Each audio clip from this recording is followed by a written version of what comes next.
नमस्कार साथियों, मैं प्रकाश आपका स्वागत करते हैं आपके अपने करंट हेवन के यूट्यूब चैनल पर। दोस्तों, आज से हमने एक पहल स्टार्ट किया है जो आपके समक्ष हमने रखने की कोशिश किया है। पूरा इंडियन ज्योग्राफी, भारत का भूगोल पूरा विधिवत हम लोग मैप के माध्यम से पढ़ा जाएगा।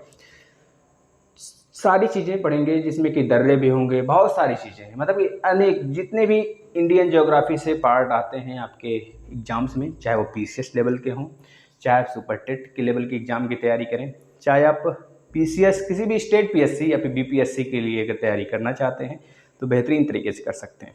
इससे बाहर एक भी प्रश्न आपका नहीं जाएगा दोस्तों।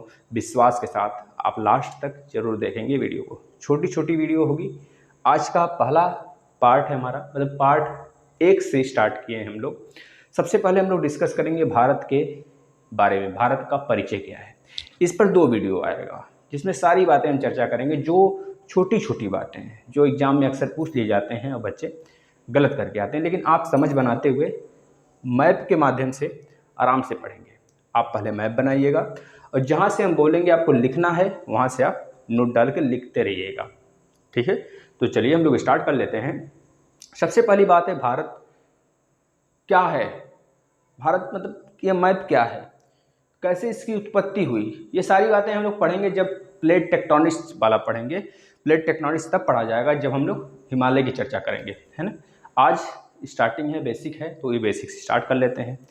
हमारा भारत एक महान देश है दोस्तों। कैसा देश है? महान देश है, सब लोग जानते हैं, क्योंकि इसमें बहुत महान पुरुषों का जन्म हुआ और इस वजह से कह लीजिए हम भारत को एक महान देश की संज्ञा देते हैं। और सबसे पूरे विश्व का सबसे शांति प्रिय देश के नाम से भी हम भारत को अपने जानते हैं, ठीक है।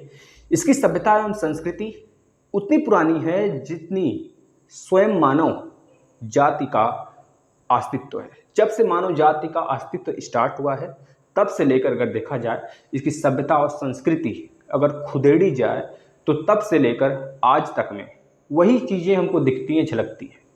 आप इंडस वैली सिविलाइजेशन ले लीजिए और आज के मानव का कंपैरिजन कर लीजिए तो देखेंगे बहुत सारी चीज़ें आपको सेम पाई जाएंगी। वहाँ पे भी उस समय बहुत ज़्यादा पूजा पाठ भी होता था, मुद्राएं थी, नृत्य थे, मतलब किसानी खेती वगैरह सब कुछ होता था, व्यापार होता था। मतलब उस समय भी जो हमारी सभ्यता थी पूरी बिल्कुल एक सुसंगठित पूरी व्यवस्था थी, और आज भी लगभग लगभग वही चीज़ें हैं।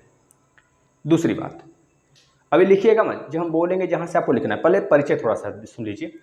इसकी विशालता, मतलब जो इसका विशालता है दोस्तों, इसकी विशालता के कारण ही, इसकी महानता के कारण इसे हम उपमहाद्वीप की संज्ञा देते हैं। किसकी संज्ञा?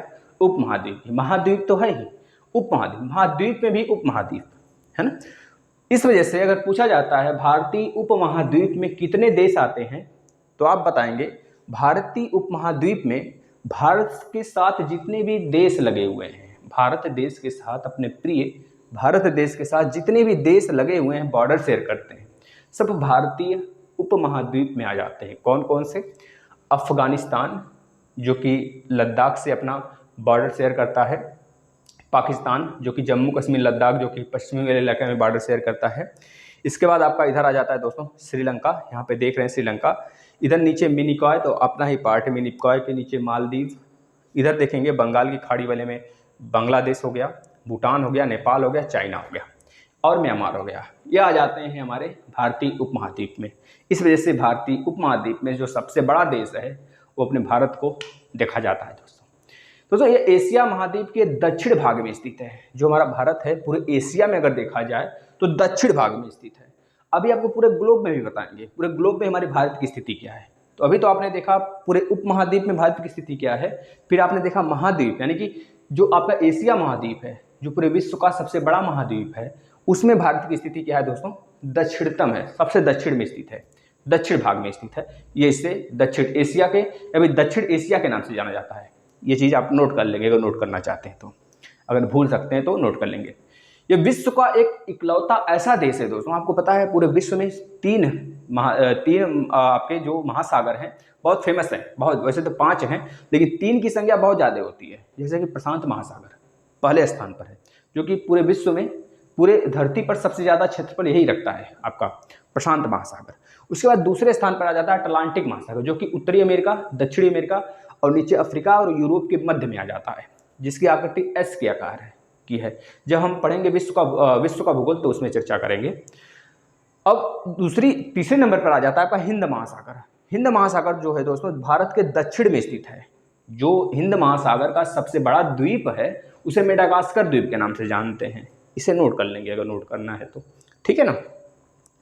और हिंद महासागर का ये पार्ट है आपका अरब सागर, मतलब कि अरब की खाड़ी और ये बंगाल की खाड़ी वाला क्षेत्र जो है पूरा, यहाँ पे जो पानी वाला बॉडी है यह वाला और यह वाला, ये पूरा हिंद महासागर का ही हिस्सा है।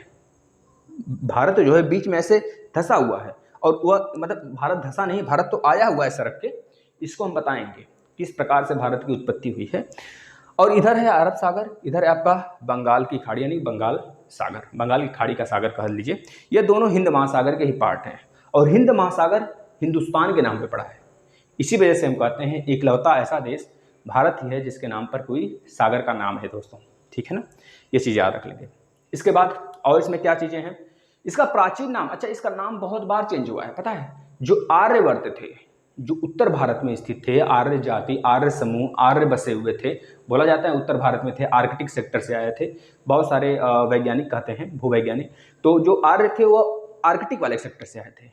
अंटार्कटिक तो नीचे है, आर्कटिक ऊपर है, उत्तरी ध्रुव में हमारे, वहाँ से आए हुए थे।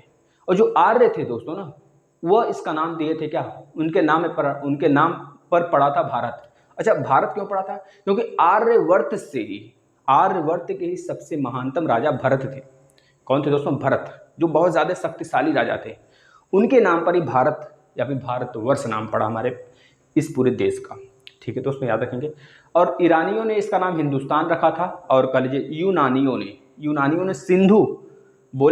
ने बोला था दोस्तों कि सिंधु नदी जो है यहाँ से जैमुख ग्लेशियर से निकलती है और इधर चली जाती है, और उसी के किनारे भारत, मतलब यह देश बसा हुआ है। तो इस वजह से सिंधु नदी के किनारे, मतलब सिंधु नदी को उन्होंने इंडस नाम दिया यूनानियों ने, और भारत को क्या नाम दे दिया, इंडिया नाम दे दिया। तो याद रखेंगे, इंडिया यूनानियों ने बोला है, और ईरानियों ने हिंदुस्तान बोला है, और भारतवर्ष आर्यों ने बोला है। ये बातें पूछी जा सकती है। अब आ जाते हैं पॉइंट पे। अच्छा भारत की आकृति आपको कैसी दिख रही है, चतुष्फलकी दिख रही है कि नहीं। देखिए इस प्रकार से कुछ दिख रहा है ना, ऐसे भारत की आकृति कुछ ऐसे दिख रही होगी दोस्तों। देखिए आप खुद देखिए, इस प्रकार से ऐसे नीचे की तरफ आया हुआ है। तो याद रखिएगा, अगर भारत की आकृति पूछता है तो बताएंगे चतुष्फलकी है भारत की आकृति। कैसी है, चतुष्फलकी है। अब हम यहाँ पे आपको बताते हैं दोस्तों कि यानी कि मैप कैसे देखते हैं। अगर आपके पास मैप होगा भारत का, विश्व का, तो मैप कैसे देखते हैं। अगर हम यहाँ पे एक ऐसे लाइन पॉइंट खींच दें, यहाँ पे आपका मध्य बिंदु है, तो यह उत्तर है, यह उत्तर होता है, आपके सर की तरफ उत्तर होता है, और नीचे की तरफ यहाँ पे नॉर्थ लिख लीजिए, यहाँ पे साउथ होता है, और आपके राइट हैंड की तरफ ईस्ट होता है, ठीक है, ईस्ट होता है, और इधर क्या होता है, वेस्ट होता है। एक तरफ बच गया जो, यह चीज़ होता है। इस प्रकार से मैप देखते हैं, याद रखेंगे। तो पूरे एशिया में तो भारत की स्थिति साउथ में है, तो पूरा एशिया में अगर देखेंगे तो एशिया में साउथ है, याद रखेंगे। अभी भारत की स्थिति बताएंगे आपको, पूरे ग्लोब में क्या स्थिति है भारत की, ठीक है। अब यहाँ पे एक चीज़ आप समझिएगा, जो भारत है हमारा, अगर भारत को हम मिडल पॉइंट मान ले बीच में, तो इस साइड और इस साइड, यानी कि ईस्ट की तरफ और वेस्ट की तरफ कौन कौन से पार्ट पड़ते हैं, कौन से प्रायद्वीप पड़ते हैं, यह क्वेश्चन आया था। तो बता देंगे भारत के जो दोस्तों पूर्व में, भारत के पूर्व में, इधर पूर्व की तरफ कौन सा प्रायद्वीप है, इंडो चीन प्रायद्वीप है। इंडो चाइना प्रायद्वीप पड़ता है, ये चीज याद रखेंगे। और अरब सागर की तरफ यानी कि पश्चिम में अगर अरब सागर है तो अरबी प्रायद्वीप, कौन सा, अरबी प्रायद्वीप, क्योंकि यहाँ पे अरब के बहुत सारे खाड़ी देश हैं, अरबी देश जिसे बोलते हैं। कतर हो गया, ओमान हो गया, है ना, समझ रहे हैं, और आपके सऊदी अरब हो गया, ईरान हो गए, ये सब अरबी देश हैं, खाड़ी देश के नाम से जाने जाते हैं। इस वजह से इस पूरे सागर का नाम अरब सागर पड़ गया है, यानी कि अरब की खाड़ी पड़ गया है। ये चीज़ याद रखेंगे, ठीक है। अब यहाँ पे हम चर्चा स्टार्ट करते हैं, ठीक है ना। भारत का क्षेत्रफल कितना है, कौन बताएगा। भारत का क्षेत्रफल अगर आपसे पूछा जाता है तो सिंपल सा है, देखिए रटना नहीं, आराम से समझते चलेंगे सारी चीज़ें। मैप आपके सामने है, हम एक एक पॉइंट आपको दिखाते चलेंगे, मैप से समझाते चलेंगे, ठीक है। 2 पार्ट में ये चीज़ आपका खत्म होगा। तो आराम से पढ़ते चलिए विधिवत अच्छे ढंग से। आज मतलब अगर आप पूरे क्लासेस कर लेंगे कम से कम नहीं तो 80 या 90 क्लास आएंगे, ठीक है, बिल्कुल फ्री आपको दिया जाएगा। तो अगर 80-90 क्लास आप ज्योग्राफी के कर लेते हैं, इंडियन ज्योग्राफी के दोस्तों, इसके बाद कहीं से कुछ भी पढ़ने की जरूरत नहीं है, ठीक है, चाहे जिस भी एग्जाम में बैठिए।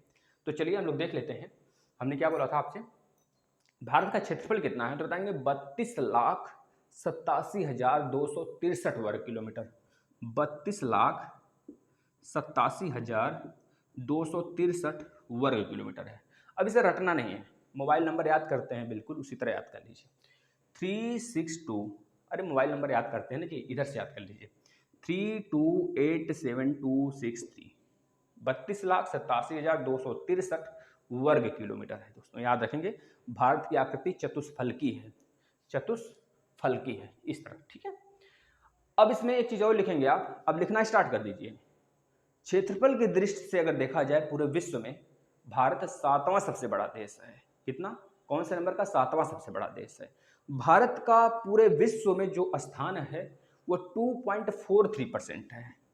हजारों बार यह प्रश्न आया है एग्जाम में, 2.43% है। अगर 100% की बात करें, 100% की बात करें तो 100% में भारत का जो पोजीशन है 2.43% है। याद रखेंगे, केवल भूमि स्थल की बात हो रही है, भूमि की बात हो रही है, पूरे धरती की बात नहीं हो रही है, केवल भूभाग की बात हो रही है। पूरे भूभाग में भारत का स्थिति है 2.43%, ठीक है ना, याद रखेंगे पूरे विश्व में।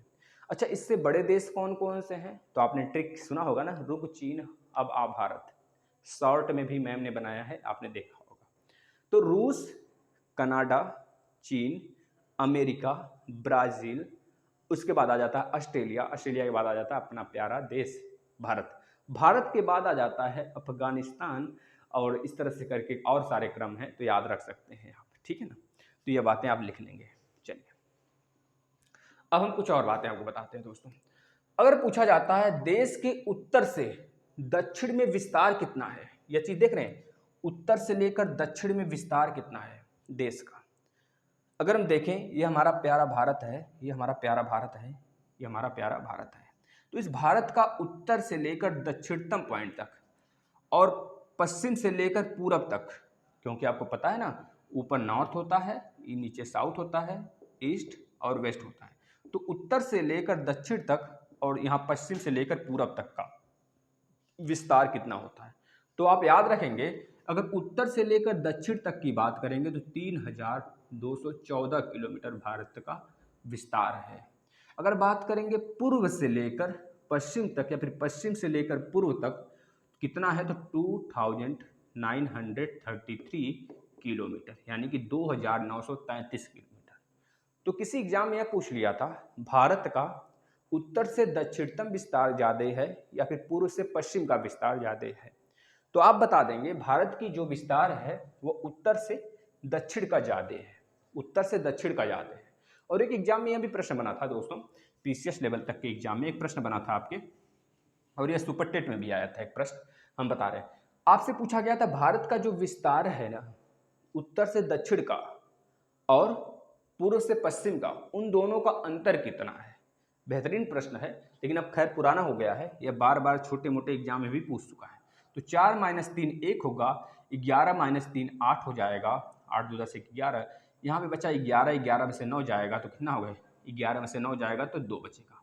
281 किलोमीटर अंतर होगा भारत के उत्तर से दक्षिण का विस्तार से माइनस करेंगे पश्चिम से पूरब के विस्तार से, तो 281 किलोमीटर होगा। यही उस ऑप्शन में दिया था, आपका राइट आंसर है, ठीक है। अगर यह नहीं दिया होता है तो इसमें अगर 281 पॉइंट समथिंग दिया रहता है तो वो भी आप सही कर देंगे, है ना, या फिर 280 भी कुछ दिया रहता है तब भी आप सही करेंगे। अब देखिए, अगर हम ग्लोब बनाते हैं, यह ग्लोब, ये देखिए ग्लोब है, वैसे हम विश्व का भूगोल जब पढ़ाएंगे इंडियन ज्योग्राफी खत्म होते ही, तो उस पर भी हम अच्छे से काम करेंगे, वर्क करेंगे, ठीक है ना। अब आपको पता है पूरा भूमध्य रेखा पूरे अर्थ के बिल्कुल बीच से हो जाता है, जिसे हम क्या कहते हैं, भूमध्य रेखा कहते हैं, इक्वेटर, क्या कहते हैं, इक्वेटर कहते हैं। भारत का इक्वेटर 0 डिग्री लाइन, ठीक है, यह भूमध्य रेखा है। और इसके 23.5 डिग्री ऊपर में, 23.5 डिग्री ऊपर में कर्क रेखा पड़ता है, कर्क रेखा, कर्क रेखा पड़ता है। और ऐसे ही यह उत्तरी गोलार्ध है, इधर इधर दक्षिणी गोलार्ध है। इधर अगर भूमध्य रेखा के उत्तर की तरफ की बात करेंगे तो उत्तरी गोलार्ध होगा। अगर नीचे की तरफ की बात करेंगे तो क्या हो जाएगा दोस्तों, दक्षिणी गोलार्ध होगा। तो दक्षिणी गोलार्ध में भी एक लाइन जाती है जिसका नाम है 23.5 डिग्री पर होती है दोस्तों। क्या नाम इसका, मकर रेखा है। जिस प्रकार से कर्क रेखा भारत के बीचों बीच से होकर गुजरती है, भारत की जीवन रेखा कहा जाता है, उसी प्रकार सेम एक अक्षांश है मकर रेखा, जो कि ऑस्ट्रेलिया के बीचों बीच से होकर जाती है। तो ऑस्ट्रेलिया की जीवन रेखा मकर रेखा को कहते हैं। ये चीज याद रखेंगे। इस दोनों रेखाओं के बीच में उष्णकटिबंधीय जोन होता है। कैसा, उष्णकटिबंधीय जोन, मतलब कि बहुत ज़्यादा बारिश होना, बहुत ज़्यादा उमस पड़ना, बहुत ज़्यादा धूप निकलना, क्योंकि जो सन है, जो सूरज है, इसी के बीच में संचरण करता है। तो हमारे बताने का सिर्फ एक मतलब था, जो हमारा भारत स्थित है, अगर काट देंगे इसे अक्षांशी लाइन कहते हैं। इस प्रकार की लाइन को अक्षांशी लाइन कहते हैं, और इस प्रकार की लाइन को देशांतरी लाइन कहते हैं। अगर हिंदी नाम नहीं याद हुआ तो इंग्लिश में याद कर लेंगे, इंग्लिश में आसान है। यह जो अक्षांशी है इसे हम क्या कहते हैं, लैटिट्यूड, क्योंकि लेटी हुई है, लैटिट्यूड। और जो खड़ी वाली है इसे कहते हैं लॉन्गिट्यूड, लॉन्गिट्यूड मतलब खड़ी है, देशांतरी रेखा है, देश के बीच का अंतर है, देशांतरी रेखा। अक्षांश है, अक्षांशी लाइन है। तो हमारा जो भारत स्थित है दोस्तों, कहाँ पर है इस पूरे ग्लोब में, ध्यान से देखिए। हमारा जो भारत, एक कर्क रेखा है, या भूमध्य रेखा है, या आपका मकर रेखा है। हमारा जो भारत की स्थिति है दोस्तों, यहाँ पर है, कहीं कहाँ पर है, यहाँ पर है। यानी कि देख रहे हैं भारत के बीचों बीच से कर्क रेखा जा रही है। तो याद रखेंगे, भारत की जलवायु के बारे में भी हम चर्चा करेंगे। तो ये सारी बातें थोड़ा बेसिक हैं, आप याद रखेंगे। अब हम क्या बात कर रहे थे, भारत के भूमध्य रेखा के उत्तर में, भारत के भूमध्य रेखा के उत्तर में भारत का अक्षांशीय लाइन, अक्षांशीय विस्तार क्या है, तो बोलेंगे यहाँ पर है, यहाँ पर क्या है, 0 डिग्री है। 0 डिग्री के ऊपर जाएंगे 1 2 3 इस प्रकार पड़ेगा। तो यहाँ से भी एक लाइन जाएगा जिसका नाम होगा 6 डिग्री 4 मिनट। क्या नाम होगा, 6 डिग्री 4 मिनट होगा, जो कि भारत के अंडमान कहाँ पड़ता है दोस्तों, नहीं सही है, 6 डिग्री है, ऊपर की तरफ है ना, 6 0 1 2 3 4 इस प्रकार से बढ़ेगा ना, 0 1 2 3 4 5 6 इस प्रकार से बढ़ेगा। तो जो भारत का अक्षांशीय विस्तार है वह 6 डिग्री 4 मिनट से लेकर दोस्तों कहाँ तक है, 6 डिग्री 4 मिनट से लेकर है 37 डिग्री 6 मिनट उत्तरी अक्षांश पे है। ये बातें याद रखेंगे। जो 6 डिग्री 4 मिनट है वो भारत के, कल यहाँ पे 6 डिग्री 6 के ऊपर क्या आ जाएगा, 8 आएगा, तो 8 डिग्री 4 मिनट भी होता है। क्या होता है, 8 डिग्री 4 मिनट भी होता है। और जो 8 डिग्री 4 मिनट है ना, वो पड़ जाता है भारत की तमिलनाडु में, तमिलनाडु के कन्याकुमारी। तो अगर आपसे पूछता है भारत के मुख्य भूमि का उत्तरी अक्षांशीय विस्तार बताइए, मुख्य भूमि का, तो आप बताएंगे 8 डिग्री 4 मिनट से लेकर 8 डिग्री 4 मिनट से लेकर 37 डिग्री 6 मिनट तक। 37 डिग्री 6 मिनट यहाँ पे उत्तर में पड़ता है आपके लद्दाख में, क्योंकि अब भारत का जो यूटी है, जो आपका राज्य था जम्मू एंड कश्मीर, अब 2 भागों में टूट गया है। 5 अगस्त 2019 को 2 भागों में टूटा और उस राज्य को यूनियन टेरिटरीज बना दिया गया, यानी कि केंद्र शासित प्रदेश बना दिया गया। तो जम्मू कश्मीर और लद्दाख में, यह यहाँ पर जो लास्ट वाला पॉइंट है, लास्ट अक्षांशी उत्तरी अक्षांश है आपका, उसका नाम क्या है, 37 डिग्री 6 मिनट। और मुख्य भूमि का भारत का अक्षांशी बताएंगे कि उत्तर अक्षांशी क्या है दोस्तों, 8 डिग्री 4 मिनट, जो कि तमिलनाडु के कन्याकुमारी में स्थित है। लेकिन अगर आपसे पूछता है भारत की स्थिति द्वीपों सहित अक्षांश से बताइए, तो आपको पता है अंडमान निकोबार थोड़ा सा इससे नीचे आ जाता है, थोड़ा सा नीचे आ जाता है। तो 8 डिग्री के नीचे आएंगे तो 7 6 इस तरह 0 तक जाता है। तो यहाँ पर पड़ जाता है 6 डिग्री 4 मिनट। तो याद रखेंगे, अगर आपसे पूछा जाता है पूरे भारत की उत्तरी अक्षांशी स्थिति बताइए, तो आप कहेंगे 6 डिग्री 4 मिनट उत्तरी अक्षांश से लेकर 37 डिग्री 6 मिनट उत्तरी अक्षांश तक स्थित है, पूरे द्वीपों सहित। लेकिन अगर पूछता है मुख्य भूमि के साथ, तो बताएंगे 8 डिग्री 4 मिनट कन्याकुमारी से लेकर और लद्दाख तक, लद्दाख यह हो गया है ना, तो लद्दाख में 37 डिग्री 6 मिनट तक है। ये बातें याद रख लेंगे। यह तो रहा हमारा उत्तरी और दक्षिणी विस्तार, मतलब उत्तर से लेकर, मतलब यहाँ से उत्तरी अक्षांश में भूमध्य रेखा के ऊपर की तरफ उत्तरी अक्षांश, भारत कहाँ पर स्थित है? अगर ये ग्लोब है तो ग्लोब में देख रहे हैं आप ना, भारत यहाँ पर स्थित है। अगर ये हमारा 4 भाग में बट रहा है, आपको पता है, तो ये हमारा क्या है? ये हमारा है, देखिए ये हमारा नॉर्थ है, ये हमारा साउथ है, ये हमारा ईस्ट है और ये हमारा वेस्ट है। तो भारत की स्थिति नॉर्थ ईस्ट में होगी, नॉर्थ ईस्ट में होगी, नॉर्थ ईस्ट। तो भारत का पूरे ग्लोब में जो स्थिति है दोस्तों, वो नॉर्थ ईस्ट में है। इस वजह से इसका नॉर्थ अक्षांश यानी कि उत्तरी अक्षांश की बात हो रही है। अब हम बात करते हैं देशांतर का। अगर पूछा जाता है आपसे कि भारत जो है, भारत की पश्चिमी देशांतर से लेकर पूर्वी देशांतर का नाम बताइए, मतलब किस देशांतर पर स्थित है? तो आप बोलेंगे जो भारत वेस्ट वाला, यहाँ पर भारत का स्थिति है, मतलब कि यहाँ पर जो भारत की स्थिति गुजरात में पड़ता है, किस डिग्री पर है? तो बता देंगे दोस्तों कि कौन सा डिग्री है, तो बताएंगे 68 डिग्री 7 मिनट का, 68 डिग्री 7 मिनट पूर्वी देशांतर। कहाँ पर? पूर्वी देशांतर से लेकर 97 डिग्री 25 मिनट पूर्वी देशांतर तक, मतलब 68 डिग्री 7 मिनट पूर्वी देशांतर से लेकर अंडमान निकोबार में पड़ता है 97 डिग्री 25 मिनट देशांतर। याद रखेंगे दोस्तों, पूर्वी देशांतर। यह है उत्तरी अक्षांश से लेकर, उत्तरी अक्षांश यानी कि नॉर्थ से लेकर साउथ तक, यह है वेस्ट से लेकर ईस्ट तक। तो याद रखेंगे 68 डिग्री 7 मिनट पड़ता है गुजरात में और 97 डिग्री 25 मिनट पड़ता है अरुणाचल प्रदेश में। सेम इसी तरह जो आपका पड़ता है 37 डिग्री 6 मिनट अब लद्दाख में पड़ता है, और जो आपका 8 डिग्री 4 मिनट है दोस्तों, वो पड़ जाता है हमारा कहाँ पर? 8 डिग्री 4 मिनट कहाँ पड़ जाता है बताइए? 8 डिग्री 4 मिनट कहाँ पड़ जाता है? 1 मिनट भैया, क्या बता दिए थे हम? ये जीरो है, जीरो के बाद 1 2 3 4 5 6 पड़ता है, तो 6 नहीं यहाँ पे, और 8 डिग्री 4 मिनट यहाँ पे पड़ेगा, तो ये 8 डिग्री 4 मिनट से लेकर 37 डिग्री 6 मिनट आपका पड़ जाता है यहाँ पर, यानी कि 8 डिग्री 4 मिनट तमिलनाडु के कन्याकुमारी में और 37 डिग्री 6 मिनट लद्दाख में पड़ता है। यह बात याद रख लेंगे। चलिए, अब यह बात आप याद होगा। अब आगे नेक्स्ट कुछ लिखते हैं, इसको आप नोट कर लेंगे, यहाँ से बहुत सारे प्रश्न बनते हैं, ठीक है ना। अब देखिए, अब एक बात होती है देश के मानक समय रेखा। मानक समय रेखा का नाम याद रखेंगे 82.5 डिग्री, कहीं कहीं पे लिखा होगा 82.30 डिग्री। अब हाफ डिग्री से आप यह नहीं कहेंगे 82.5, हाफ का मतलब तो 0.5 ही होता है, लेकिन अगर हाफ एन आवर कहेंगे, 1 आवर में 60 मिनट, तो हाफ एन आवर में 30 मिनट होता है, इस वजह से 82.3 डिग्री, ये चीज़ याद रखेंगे, ठीक है ना। अब जो भारत का मानक समय रेखा है उसकी बात करते हैं। मानक समय रेखा यही है दोस्तों, जो कि कितने राज्यों से होकर भारत का गुजरता है, आप खुद देखिएगा।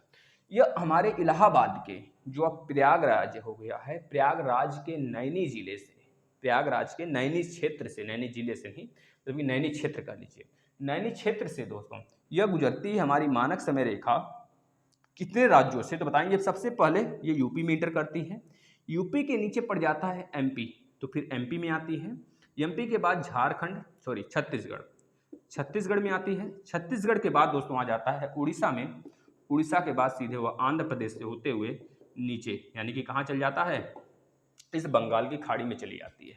तो याद रखेंगे जो मानक समय रेखा है 82 डिग्री एंड हाफ मिनट से लेकर दोस्तों कहाँ पर कितने राज्यों से गुजरती? यूपी, एमपी, छत्तीसगढ़, उड़ीसा और आंध्र प्रदेश। या छत्तीसगढ़ आपका इस प्रकार से रहेगा, छत्तीसगढ़।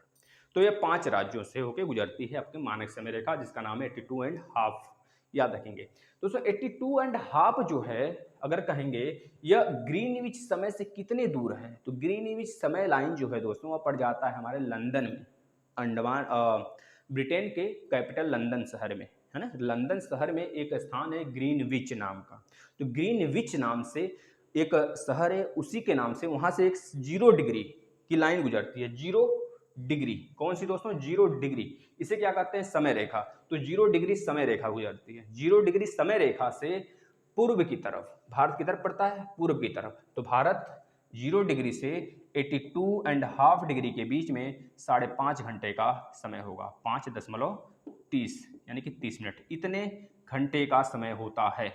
और यह कैसे आता है, यह हम डिस्कस करेंगे वर्ल्ड ज्योग्राफी में, आपको अच्छे से पढ़ाएंगे विश्व के भूगोल में कैसे आता है। 1 डिग्री बराबर तो 4 मिनट होता है, और आपको पता है सब कुछ बताएंगे, चिंता नहीं करिए, बस इतना याद कर लेंगे आप।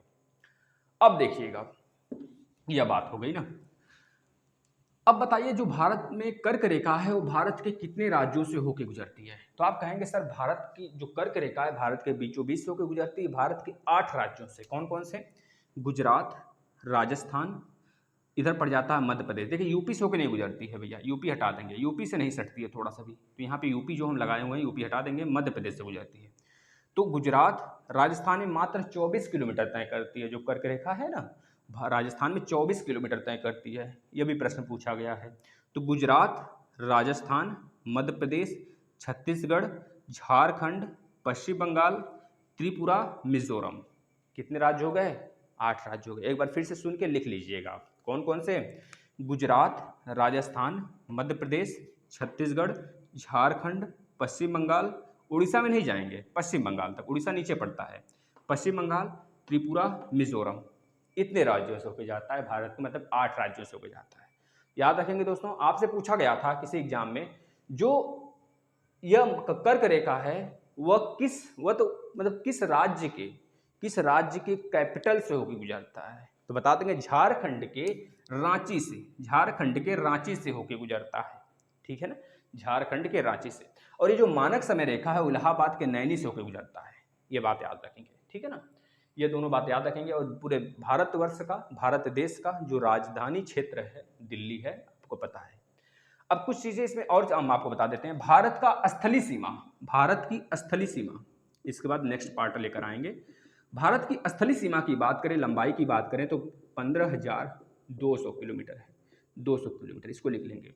अगर बात करेंगे मुख्य भूमि की, भारत के मुख्य भूमि तटीय सीमा, मुख्य भूमि की तटीय सीमा की लंबाई, तटीय सीमा की लंबाई कितनी है? तो बताएंगे 6100 किलोमीटर है, ठीक है दोस्तों। अगर बात करेंगे भारत के मुख्य भूमि, जो तटीय भाग है भारत का, उसके साथ जो द्वीप है, लक्षद्वीप है, अंडमान निकोबार है, इधर मिनिकॉय है, सबको अगर जोड़ दें तब कितना हो जाएगा भारत का पूरा तटीय सीमा? तो बताएंगे 7500 दोस्तों, 7516.6 किलोमीटर यह होगा। किसके साथ? भारत के द्वीपों सहित।